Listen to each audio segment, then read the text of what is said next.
Fala pessoal, meu nome é Calialdo e esse é nosso canal de teologia.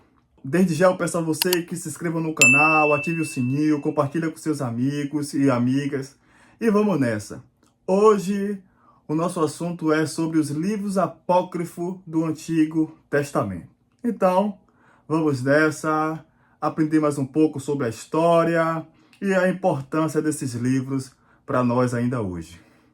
Na maioria das vezes, o termo apócrifo pode soar em nossa mente como algo heterodoxo, diferente, com um cheiro de heresia.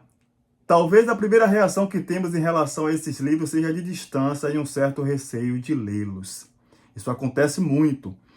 Entretanto, a palavra apócrifo significa oculto, escondido ou não reconhecido como canônico. Ou seja, são livros religiosos que não foram aceitos por todos no processo de canonização, não foram aceitos por todos, mas são considerados relevantes em termos históricos, porém não são inspirados por Deus e, portanto, impróprios para a leitura devocional ou a construção de alguma doutrina.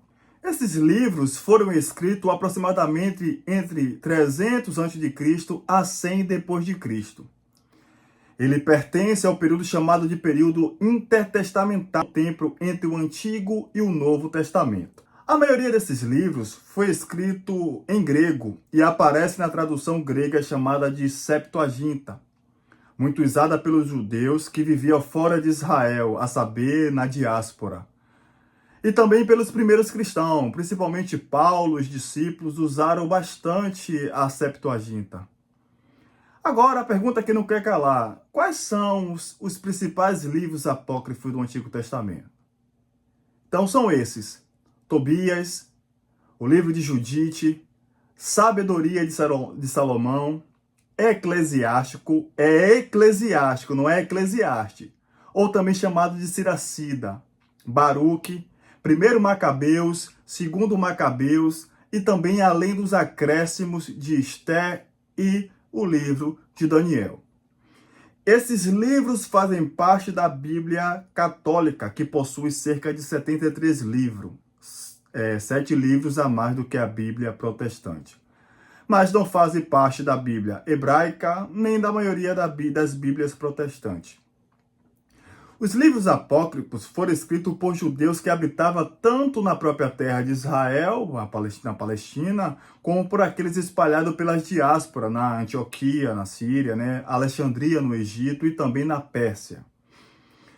Essa literatura não canônica é um testemunho vivo sobre o que significa permanecer fiel ao Deus de Israel durante períodos tumultuosos da história.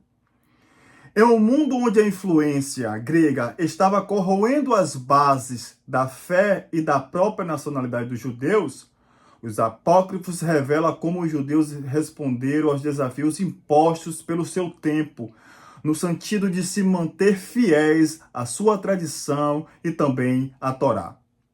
A questão do cânon bíblico é tão complexa que ainda hoje divide as 3 maiores tradições dentro do cristianismo: os católicos, os ortodoxos e também os protestantes. Para os judeus, nenhum dos livros apócrifos é considerado canônico. Já os católicos refere-se a esta coleção como deuterocanônico, o chamado segundo cano, que tem a mesma relevância do que o primeiro cano, por assim dizer. E a Igreja Ortodoxa considera esse livro como anagnoscomena, aquilo que é lido ou digno de leitura.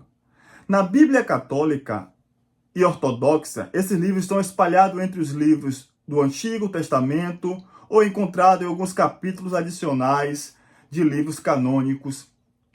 Entretanto, pela razão dos apócrifos não serem considerados canônicos pelos protestantes, eles são omitidos na sua Bíblia impressa ou colocados em seções separadas. Agora, partindo de uma perspectiva canônica, os livros apócrifos não são considerados literatura inspirada por Deus, partindo de uma perspectiva canônica, pela maioria dos protestantes e também dos evangélicos. Mas ainda assim, essa literatura é capaz de abrir uma janela por onde podemos espiar como era a vida e a fé dos judeus que viveram em uma época que a própria Bíblia, que é chamada de canônica ou inspirada por Deus, os 400 anos do período intertestamentário, esta Bíblia mesmo se cala. Mas por que eles são importantes ainda hoje? Eles são importantes porque conta a história do povo judeu entre o Antigo e o Novo Testamento. Principalmente a história da revolta dos Macabeus. É um episódio muito importante na história. Eles também mostram como os judeus pensavam na época de Jesus sobre os anjos, sobre os demônios, ressurreição, juízo final e até mesmo sobre o Messias. Por isso, eles ajudam muito a entender o contexto do Novo Testamento. Mas a pergunta é, por que eles não foram aceitos, né? Por que eles não foram aceitos por todos como livro canônico? É um debate que levou séculos e é muito importante, mas, primeiro, muitos deles não foram escritos em hebraico. Segundo, foram escritos depois do período dos profetas do Antigo Testamento, principalmente Malaquias, né? Terceiro, nem todos os judeus aceitavam esses livros como inspirados. E quarto, alguns líderes religiosos acreditam que havia erros históricos ou doutrinários em parte desses livros.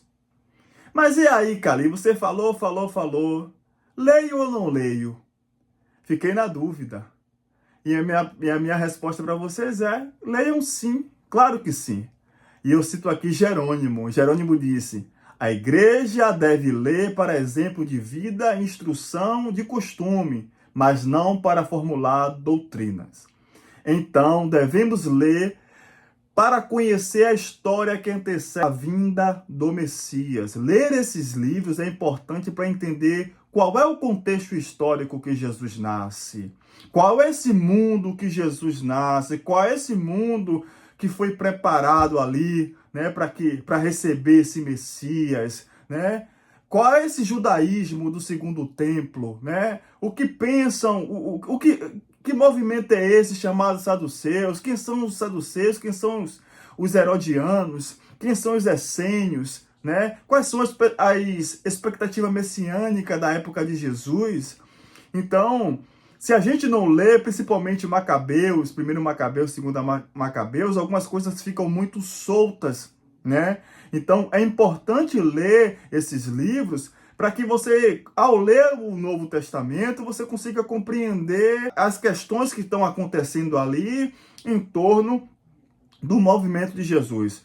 Ali também, nesse intertestamentário, nasce também o apocalipsismo. A literatura apocalíptica nasce nesse caldeirão cultural, caldeirão de informação. Então, desde já, eu peço a vocês que se inscrevam no canal, né? Você que gostou, dê o seu like, compartilha com seus amigos. E ficamos por aqui. Espero que tenhamos contribuído para com vocês, que vocês tenham gostado. E até a próxima, se Deus quiser. Deus abençoe a sua vida.